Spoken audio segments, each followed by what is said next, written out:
Hola, bienvenidos a Royumi, yo soy Pablo y bueno, esta vez me toca hablar solo, pero es porque quería prepararles un video bastante más, digamos, personal, íntimo, aquí entre amigos o casi prácticamente entre familiares. Y es que me dio la ocurrencia viendo fotos, unas fotos que me envió mi mamá de cuando mi hermana y yo éramos pequeños, o sea, de hace unos cuantos siglos, por ahí en los lejanos 80s, 70s, 80s. Entre las fotos aparecía cuando veníamos a Japón. Bueno, como ustedes saben, yo soy japonés, especial por el lado de mi madre, ella es japonés también totalmente. Y pues toda su familia es japonesa y entonces veníamos a visitar a mis abuelos, a mis tíos en los 80s. Y esto ha sido desde que tengo, pues antes de que tuviera memoria, es que era yo bebé. Y viendo las fotos hay algunas cosas que recuerdo y me trajo mucha melancolía, ¿no? Me quedé pensando, ¿cómo ha cambiado tanto Japón entre los 80s y actualmente, ¿no? Y me di cuenta, algo de entrada, que era muy distinto para mí. Este momento vivo en Kanto. Kanto es la región donde está Tokio. No vivo en Kantado, sino en Kanto. Y es todo mucho más urbanizado, más moderno, con mucha gente, etc. Y originalmente nosotros somos de la prefectura de Gifu, en un pequeño pueblo con muy poca gente, que no estaba jamás tan urbanizado, ni mucho menos tanta gente. Y para mí fue un shock. Y para mí me quedé pensando, Japón era otra cosa, representaba otra cosa muy distinto que las luces, las calles, Shibuya, el anime. Para mí eso no era Japón. Y me quedé pensando, ¿qué cosa era para mí Japón? ¿Qué fue lo que me llamó la atención? ¿Qué me abrió los ojos a decir, ya no estoy pues en ese momento en México, porque vivía en México? ¿O qué es lo que noté que era distinto? Obviamente habían muchas cosas que como niño no cuestionas, no te preguntas, simplemente son para ti, siempre están o no están o has crecido con ellas, ¿no? Entre ellas, obviamente, yo conocía la escritura japonesa desde pequeño. Mi mamá nos intentaba enseñar a mi hermana y a mí leer y escribir japonés y teníamos libros en japonés desde siempre en la casa. Obviamente los japoneses, el idioma también he escuchado, las personas, los rasgos eran absolutamente familiares para nosotros. Entonces nada de esto fue algo nuevo. También, por ejemplo, el entrar a la casa sin zapatos para nosotros era lo más normal. No teníamos tatami en México, pero teníamos siempre la casa totalmente alfombrada. Era nuestra tradición. Mi papá conoció a mi mamá en Japón y le encantó esto, y obviamente mi mamá siendo japonesa, y les gustaba dejar los zapatos en la entrada y todo en la casa estábamos descalzos, siempre, toda la vida.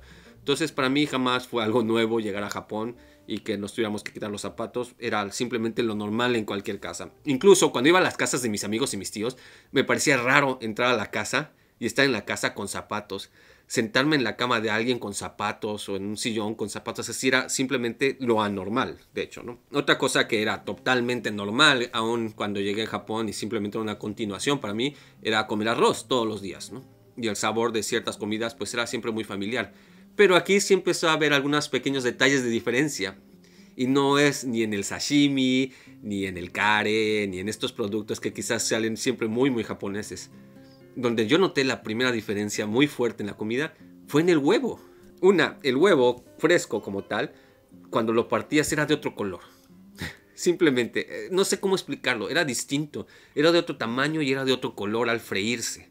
Y luego en Japón, desde ese entonces, desde los 80s, vendían los huevos en cartón, así de huevo, de plástico, pero precocidos. O sea, los podías pelar y ya estaba el huevo cocido adentro. ¿No? Así los comprabas del supermercado y los metías a tu refrigerador y ya estaban cocidos. Y me parecía una cosa increíble. No sé, yo siempre había visto los huevos, si se te rompían, pues se salía por todos lados, ¿no? Y me causó sorpresa estando en Japón las primeras veces, que recuerdo que tengo memoria, ¿no? Y eso fue uno de mis primeros shocks de decir, es distinto, ¿no? Me parece curioso porque es algo tan vano, ¿no? Otro punto que también me causó inmediatamente shock cultural fue los espejos retrovisores de los coches. Yo sé que usted va a decir, ¿cómo? De todas las cosas que puedas notar en un coche, lo que notaste fueron los espejos retrovisores. Sí, no era tan importante que se maneja a la izquierda en vez de la derecha. No es tan importante que las placas sean distintas o que los colores de preferencia o que los modelos así, sino que los coches de muchos modelos de coche en Japón en esa época, el espejo retrovisor no estaba al lado de la ventana, no lo podías llegar así, que estás con el volante y llegas, no, sino estaban hasta adelante, donde están los faros del coche. Y eso me parecía tan raro. Y como yo veía a mi papá en México que movía el retrovisor, decía, ¿y cómo hace el conductor aquí? ¿Que saca la escoba y empieza a mover el retrovisor? Pues no, se me hacía simplemente algo muy sorprendente, ¿no? Muy único. Y también fue algo que me causó muchísimo shock, ¿no? Otro punto donde también digo, estoy en Japón, ¿verdad? Es los teléfonos públicos. Claro que en Japón habían teléfonos públicos en esa época de monedas, aunque ya no eran los tantos. Lo que había por todos lados eran teléfonos públicos de tarjeta.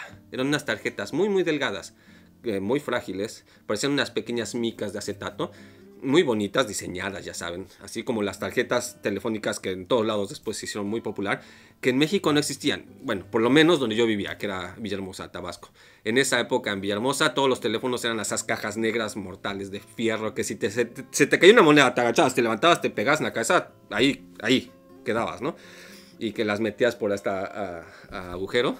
En Japón eran unos teléfonos, bueno, normalmente eran verdes, habían de otros colores, donde ponías las tarjetas telefónicas y para mí era, ¿cómo? En esta tarjeta hay dinero, ¿no? Y para mí fue algo moderno, fue algo impresionante. Y sí, nuevamente sé que son banalidades, de que son tonterías, pero estas son las cosas que me estaban sorprendiendo de este lugar, ¿no? Eran las cosas que yo decía, wow, es tan distinto, ¿no? Y obviamente habían algunos detalles que yo decía, mira, los niños caminan a la escuela. Bueno, caminamos porque yo también tuve que ir caminando a la escuela. Pero era más que, qué difícil, qué distinto era. Yo decía, es un pueblo y podemos caminar a la escuela. Esa era mi forma de pensar, ¿no? O sea, yo no veía en Villahermosa un peligro especial. Era un niño, no sabía de peligros. Pero mi escuela, si yo iba caminando, llegaban 2 días. O sea, teníamos que ir en coche porque estaba lejos, ¿no? Pero aquí la escuela estaba cerquitita, ¿no? Y todos los niños íbamos a la misma escuela. Qué curioso, ¿no? O sea, como que no me cabía en la mente. O sea, nuestros vecinos no iban a la misma escuela que nosotros en México. ¿Cómo es? Porque en Japón todos mis vecinos vamos a la misma escuela, ¿no? Era simplemente algo raro, ¿no? Otra de las cosas que como niño me fascinaba al venir de Japón eran los dulces, especialmente los chocolates. Vamos, nuevamente, yo en esa edad todavía vivía en Tabasco y los chocolates que habían pues eran las barras de Carlos V, la barra común y corriente, en el mejor de los casos, porque si no era una cosa amorfa derretida en el papel del chocolate, porque hacía un calor horrible. No habían tantos chocolates, no recuerdo que hubiera ni siquiera Tin Larín y todo eso en Villahermosa. Quizás había, pero yo no los recuerdo. Y llegar a Japón, donde había Pocky, había Kinoko no Yamata, que no, o sea, era el paraíso de los dulces. Yo en mi vida había visto tantos dulces. Ya de entrada, entrar a un supermercado en Japón, comprado de México, era entrar a otro planeta. Era casi como subirte a una nave espacial. Había un aire acondicionado. Las puertas eran eléctricas automáticas. Había muchas luces, muchos colores. Olía a limpio. No sé cómo decir, era detergente, era limpio. Todo muy alumbrado. De varios pisos. Y en el segundo piso habían electrodomésticos, y en el tercero ropa, y habían jugueterías enormes.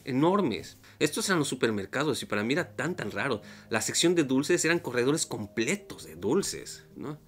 Y estaba yo fascinado. Y hablando de jugueterías, habían negocios tal cual de jugueterías, con el Famicom en esa época, y todo tipo de juguetes, y eran verdaderos paraísos para los niños. De hecho, yo creo que en los 80s sentía Japón más el país de los niños que actualmente. O sea, éramos menos niños que en Latinoamérica, sin duda en Japón, pero habían más productos para niños, pero desbordante. O sea, era una invitación a los ojos. Era como, bueno, no sé, comer helado enfrente de los hambrientos, ¿no?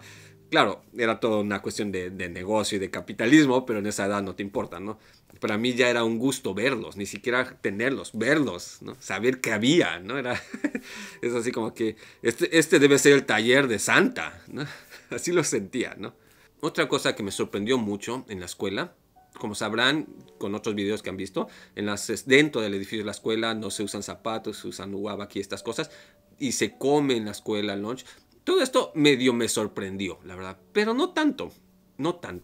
Lo que sí me causó una sorpresa impresionante fue que en la hora del recreo me estaba con los compañeritos del salón, de la edad y todo el mundo era bien curioso conmigo porque así como que, es el de fuera, wow, ¿no? Y de repente sacan de un locker del gimnasio el equipo completo de béisbol. O sea, los guantes de todas las posiciones, la máscara del catcher, el traje y las protecciones del catcher, bates y bolas y todo. Y yo estaba fascinado. O sea, yo había visto el equipo completo de béisbol en televisión. Jamás había visto que alguien tuviera un guante que no fuera el típico guante default. No sé cómo decir, ¿no? Era todo... Era inexplicable para mí. ¿Cómo puede ser que una escuela tenga todo un equipo de algún deporte? Y todos los niños de la escuela de diferentes grados y así se animaron y hicieron 2 equipos de béisbol completos para jugar en el recreo. Para mí esto era algo extraordinario. Yo había crecido en un lugar donde era Tabasco, jugábamos béisbol, pero jugar béisbol era de que alguien llevaba un bate y una pelota.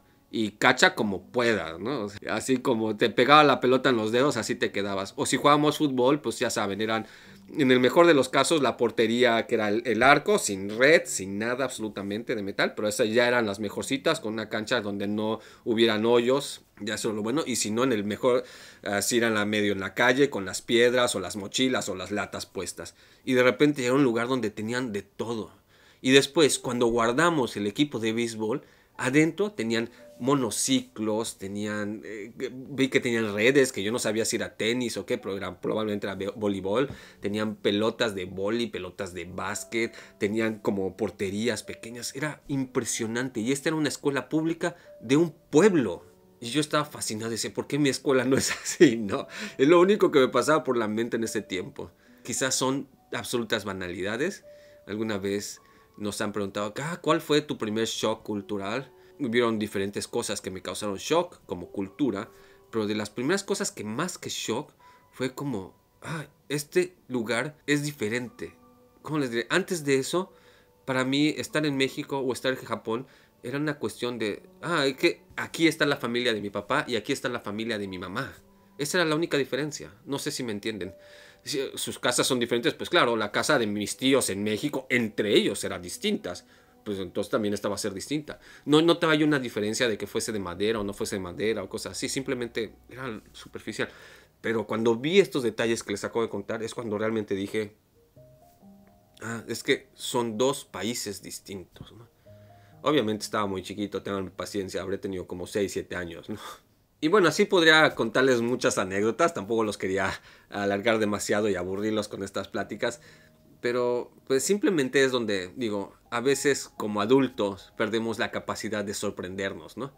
Y ahí, pues sí, veo algunas cosas en Japón o me he acostumbrado últimamente o nos hemos acostumbrado porque es tecnología que salió hace 2 años pero que ya nos parece tan, pues, tan casual, o hay cosas que conozco desde que tenía 6 años y nos parecen tan casual, pero cuando las vi por primera vez me parecieron tan extraordinarias, ¿no? ¿No les ha pasado a ustedes? Si quieres ver más videos como estos, te invito a seguir viendo estos videos que están saliendo por aquí y pues a darle like a este video y nos vemos en el siguiente, ¿eh? Nos vemos, bye bye.